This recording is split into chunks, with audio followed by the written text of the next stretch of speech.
Le stage d'analyste feu de forêt permet de pouvoir analyser le comportement du feu au travers de ces différents moteurs, que ce soit les feux conduits par le vent, des feux topographiques ou des feux convectifs, et donner cette culture commune afin d'avoir des références partagées sur le territoire national pour le développement des feux. La motivation de notre participation, bien sûr, elle s'inscrit dans la continuité des feux que nous avons vécus en 2022 afin de restructurer, de densifier notre capacité d'analyse à la fois sur la partie aménagement du territoire mais aussi sur les scénarios opérationnels qu'on est amené à vivre.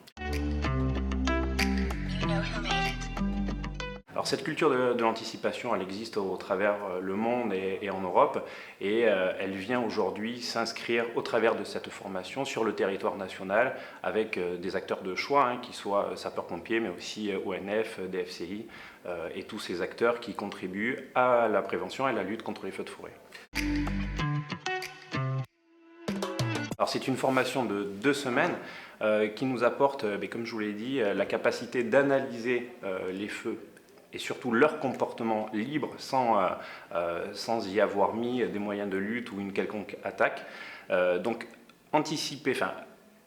traduire, je veux dire, le comportement du feu par rapport à son moteur. Un feu topographique, des feux poussés par le vent et des feux convectifs. Et donc au travers de cette analyse-là et de l'analyse fine de la météo, pouvoir envisager des comportements sur le long terme. 2022, c'est des feux qui sont historiques, qui ont eu un développement complètement erratique et qui, dans l'analyse aujourd'hui, montrent qu'en effet, ils correspondent à la définition de feux convectifs qui se propagent avec des surfaces de propagation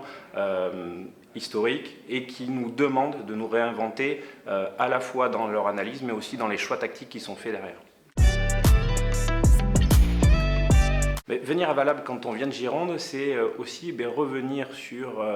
l'endroit où on a été formé pour nos stages, nos formations de chef de groupe, de chef de colonne et puis pour d'autres chefs de site. Et donc c'est toujours un plaisir de pouvoir échanger avec le réseau national du feu de forêt et se tenir à jour de l'ensemble de la doctrine.